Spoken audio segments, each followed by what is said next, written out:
Hello viewers, আশা করি আপনারা সবাই অনেক ভালো আছেন, সুস্থ আছেন, সুন্দর আছেন। আমার গত ভিডিও ছিল অস্ট্রেলিয়ার ফাইফো মাইনিং জব নিয়ে।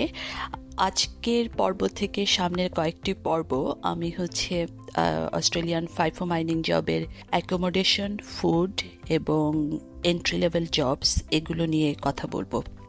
তো তাহলে আসুন শুরু করা যাক আজকের পর্ব, যেখানে আমরা ফাইফো জবগুলিতে ফুড বা খাওয়া দাওয়ার ব্যবস্থা কি সেটা নিয়ে জানবো।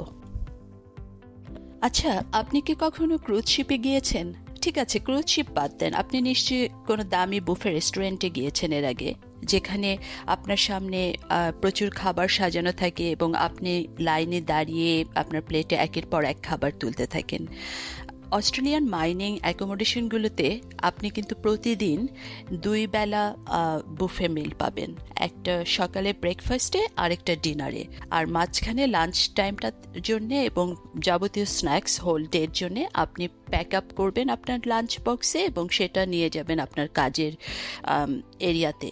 এবং প্রতিটি কাজের এরিয়াতে আপনার আবার একটা করে ক্রিব রুম থাকে, যেটাকে এরা ক্রিব রুম বলে, বাট এটা বেসিক্যালি একটা ছোট্ট ডাইনিং রুম যেখানে মাইক্রোওয়েভ, ফ্রিজ এবং সব ধরনের ফ্যাসিলিটিস থাকে। সো আপনি আপনার লাঞ্চ ব্যাগের খাবারগুলি সেখানে গরম করতে পারবেন। তো আসুন দেখা যাক এই মাইনিং অ্যাকোমোডেশনের ফুড সিস্টেমটা কিভাবে কাজ করে এবং জিনিসটা আসলে কতটা মজার।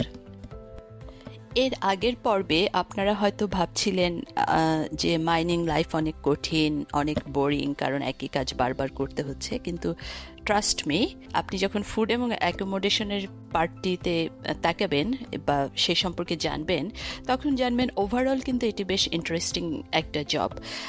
আরেকটা ব্যাপার হচ্ছে, যেহেতু আপনি আপনার রোস্টারে একটা লম্বা সময় মাইনে থাকবেন, আপনি যদি প্রথম অস্ট্রেলিয়াতে আসেন, এবং আমরা সবাই যেটা ফার্স্ট টাইম ফেস করি যে হাউ টু সেভ মানি, বা আমাদের সবারই আর্থিকভাবে একটু কনসিয়াস থাকতে হয়, এই ফুড সাইডটা মাইনিং অ্যাকোমোডেশনের কিন্তু ডেফিনেটলি আপনার বাজেটকে, মান্থলি বাজেটকে হেল্প করবে কন্ট্রোলে রাখার জন্যে। আর এই খাবারগুলির মেনুটা কিভাবে সিলেক্ট হয় সেটা নিয়ে একটু কথা বলি এখন। প্রতিটা মাইনিং ক্যাম্পে একজন অপারেশনস ম্যানেজার থাকেন। তো মাইনিং কোম্পানিগুলো নিজেরা কিন্তু আপনাদের জন্য খাবার রান্না করে না। ওরা যেটা করে সেটা হলো যে ওরা পুরো একটা মাইনের অ্যাকোমোডেশনের ফুড সাইটটা একটা কন্ট্রাক্টরকে দিয়ে দেয়, এবং এই কন্ট্রাক্টরগুলো অ্যাক্রস দ্য অস্ট্রেলিয়া যে কোনো স্টেটে তারা অপারেট করে। তো আমি যেহেতু বেশি ফোকাস করছি ওয়েস্টার্ন অস্ট্রেলিয়ার মাইনিংগুলোতে, এখানে দুটো গ্রুপ খুব বেশি কাজ করে, দুটো কন্ট্রাক্টিং কোম্পানি সোজা কথায় বললে। একটা হচ্ছে সডেক্সো, এরা একটা ফ্রেঞ্চ কোম্পানি, এবং সডেক্সো কিন্তু বিশাল কোম্পানি। আপনি যদি কখনো অনলাইনে চেক করেন, হসপিটালিটি, ইউটিলিটি, এই সাইডটা সডেক্সো দেখে, এবং ওয়ার্ল্ড ওয়াইড এদের অপারেশনস আছে। আরেকটা কম্পাস গ্রুপ, যাদেরকে অনেকে ইএসএস নামেও চিনে। তো নর্মালি মাইন ভেদে এই দুটো কোম্পানি ওয়েস্টার্ন অস্ট্রেলিয়াতে বিডিং করে এবং তারা ফুড কন্ট্রাক্টিং সাইটটা উইন করে নেয়। কন্ট্রাক্ট উইন করার পরে প্যারেন্ট কোম্পানির অপারেশনস ম্যানেজার এবং কন্ট্রাক্টিং কোম্পানির ম্যানেজার এরা বসেন, সাথে তারা নিউট্রিশনিস্টদেরকে নেন, এবং একজন মাইনিং কর্মীর সকাল থেকে সন্ধ্যা পর্যন্ত সারাদিনের যে ক্যালোরিক চাহিদা রয়েছে, সুষম খাদ্যের বন্টন রয়েছে, সেগুলো নিয়ে আলোচনা করেন।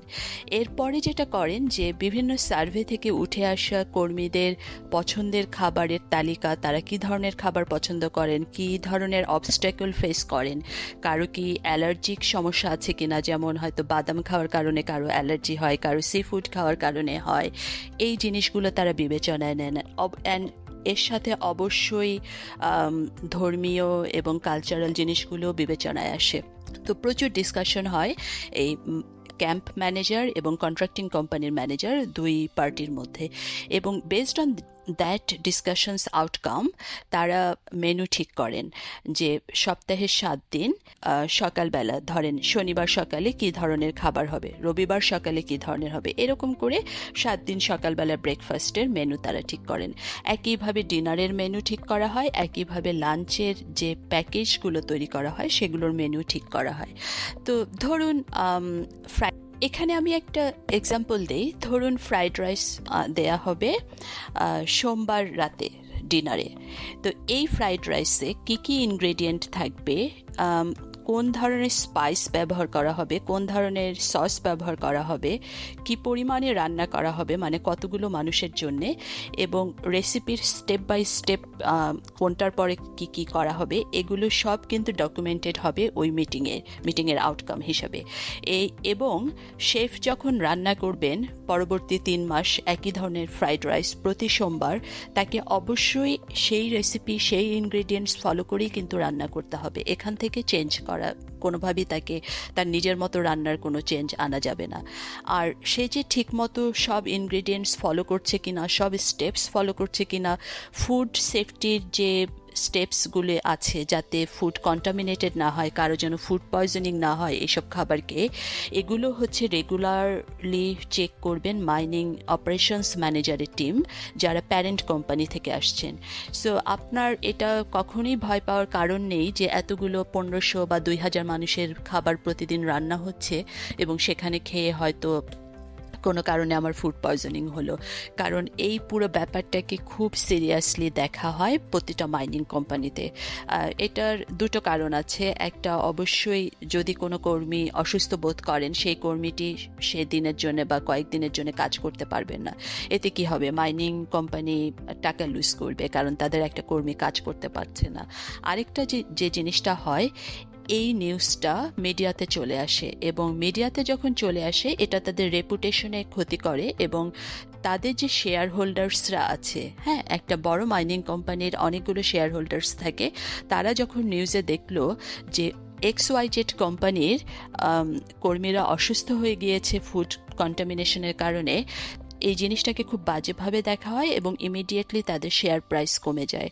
তো আপনি অ্যাসিওর্ড থাকতে পারেন যে ফুড সেফটি যে ব্যাপারটা, সেটা ভীষণভাবে ফলো করা হয় এই মাইনিং ইন্ডাস্ট্রিতে। আচ্ছা, আমরা ব্রেকফাস্ট দিয়ে শুরু করি। নর্মালি মাইনিং ক্যাম্পের ডাইনিংগুলি ওপেন হয় ভোর 4টায় এবং সকাল 10টা পর্যন্ত এগুলি খোলা থাকে। তো আপনাদের সব ব্রেকফাস্ট কিন্তু 4টার মধ্যে রেডি হয়ে যাবে, ডিসপ্লেতে থাকবে, বুফে ডিসপ্লেতে থাকবে, এবং আপনি সেখান থেকে শুরু করে দিবেন।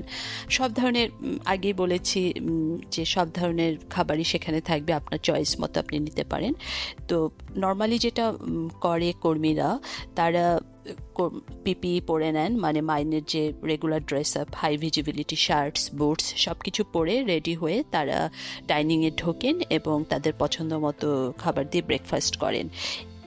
আমি শুরুর দিকে বলছিলাম এই ভিডিওর যে লাঞ্চ টাইমটা, সেই সময় কিভাবে তারা বুফে মিল খাবে, কারণ অবশ্যই তারা ক্যাম্পে থাকছেন না সারাদিনের জন্য। ক্যাম্প থেকে নর্মালি মাইন সাইটগুলির যেখানে আমাদের সব ধরনের অ্যাক্টিভিটিস চলে, 20 মিনিট থেকে আধা ঘন্টা গাড়িতে দূরত্ব।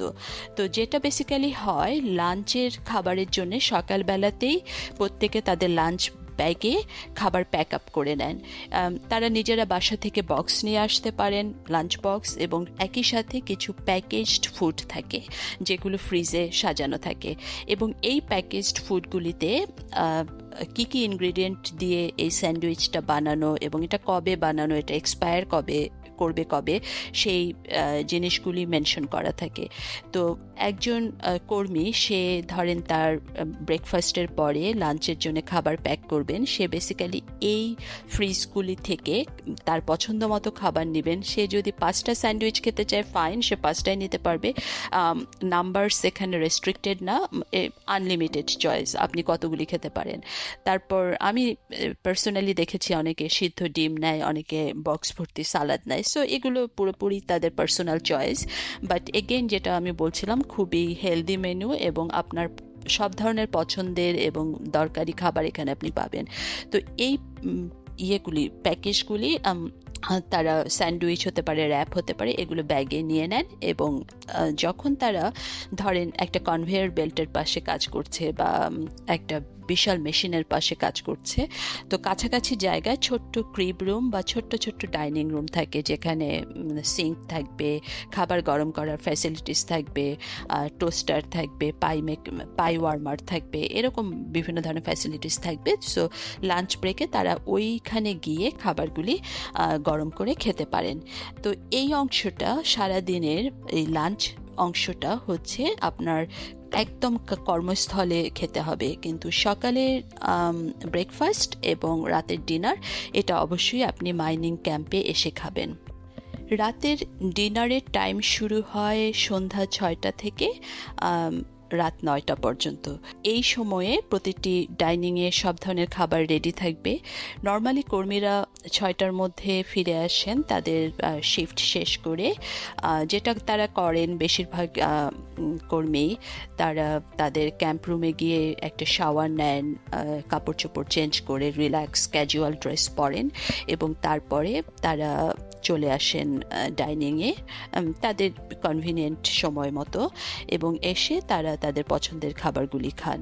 এখানে একটা মজার জিনিস বলি, প্রতিটি মেইন মিলের সাথে ডিনারে আপনার একটা রোস্ট থাকবে। এটা সপ্তাহের বিভিন্ন দিন বিভিন্ন ধরনের রোস্ট থাকে। কোনো দিন হয়তো বিফ রোস্ট থাকছে, কোনো দিন ল্যাম্ব রোস্ট থাকছে, কোনো দিন চিকেন রোস্ট থাকছে। তো এটা ভেরি করে।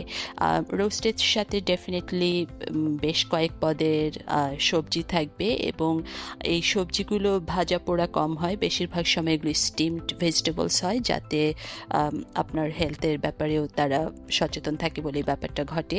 এরপর 2-3 রকমের ভাত থাকবে, 2-3 রকমের পাস্তা বা নুডলস থাকবে। আরেকটা ব্যাপার হয় যে বিভিন্ন মাসে বিভিন্ন কান্ট্রির খাবারের একটা থিম থাকে। সো ধরেন ফেব্রুয়ারি মাসে স্প্যানিশ থিমের, মেক্সিকান থিমের খাবার হচ্ছে, মার্চ মাসে চাইনিজ থিমের খাবার হচ্ছে, এপ্রিল মাসে হয়তো ইন্ডিয়ান থিমের খাবার হচ্ছে। তো এরকম কিছু প্রমিনেন্ট কালচারাল থিমের খাবারও পরিবেশন করা হয়। আরেকটা জিনিস হয় যে কোনো বড় কোনো ফেস্টিভ্যালের সময় সেই ফেস্টিভ্যাল রিলেটেড খাবারগুলি আর কি সার্ভ করা হয়। যেমন ধরেন চাইনিজ নিউ ইয়ার যখন চলে তখন প্রতিটা ক্যাম্পেই মোটামুটি চাইনিজ নিউ ইয়ারের যে মেইন যে ফুডগুলো সেগুলির উপরে ডিনার প্রস্তুত করা হয় এবং ওরা ওইভাবে ডেকোরেশন করে। Same goes for Halloween, Christmas, Easter festival. যেমন ইস্টারের যে সি ফুড সাইডটা অস্ট্রেলিয়ানরা প্রচুর পছন্দ করে, তো আপনি দেখবেন যে প্রচুর ইস্টারের সময় প্রচুর সি ফুডের মিল আর কি সার্ভ করা হচ্ছে। আর একদম খাবারের শেষে ডেফিনেটলি সেখানে ডেজার্ট থাকে। ডেজার্টের মেনু আগে থেকেই সিলেক্ট করা থাকে, ওই যে বললাম যে ক্যাম্প ম্যানেজার এবং কন্ট্রাক্টিং ম্যানেজার এরা ডিসাইড করে উইথ নিউট্রিশনিস্ট। তো ডেজার্টটা শেষ করার পরে হট পুডিং হতে পারে, কেক হতে পারে, পেস্ট্রি হতে পারে। যখন আপনি খাওয়া পুরোপুরি শেষ করলেন, এখন ডিসাইড করলেন যে আপনি আপনার রুমে ফিরে যাবেন, একটু পরে আপনি ঘুমোবেন, সেই সময়ের জন্যেও কিন্তু একটা মজার জিনিস আছে। একদম যেখান থেকে আপনি ডাইনিংয়ের যে দরজাটা এক্সিট, মানে যেই এক্সিটটা নেবেন, ওখানে একটা কিন্তু বড় আইসক্রিমের বক্স থাকে, ফ্রিজারগুলি থাকে, এবং আপনি আইসক্রিমের কোনগুলিতে ইচ্ছে মতো ফ্লেভারের আইসক্রিম অ্যাড করে এটা খেতে খেতে হাঁটতে হাঁটতে আপনার রুমে ফিরে যেতে পারেন রাতে। এবং দেন প্রতিটা রুমে যেহেতু টিভি থাকে, অনেকেই যেটা করে এই আইসক্রিম খেতে খেতে টিভি দেখতে দেখতে এক সময় ঘুমিয়ে পড়ে। জিনিসটা ওভারঅল খুবই মজার। কিন্তু আমার আজকের এই পর্বটি আমি শেষ করছি কিছু মজার ক্লিপিংস দিয়ে। লাঞ্চের সময় যখন আপনি একদম আপনার কর্মস্থলে বসে খাবেন, সেই সময় কিন্তু অস্ট্রেলিয়ান অনেক ওয়াইল্ড লাইফকে আপনি মিট করবেন। তো আমার যদি এই ভিডিওগুলি ভালো লাগে, আপনি সাবস্ক্রাইব করবেন আমার চ্যানেলে। সামনে আমি আরও অনেক পর্ব করব। মাইনিং জবের এন্ট্রি লেভেল জবসগুলি কীরকম হতে পারে, প্রফেশনাল জবসগুলি কীরকম হতে পারে, কোন কোন ডিপার্টমেন্টে আপনি জব নিতে পারেন, এবং ওভারঅল ওয়েস্টার্ন অস্ট্রেলিয়াতে আসলে আপনার কোন ধরনের চাকরি পেতে সুবিধা হবে, সেগুলির উপর অনেক আলোচনা থাকবে।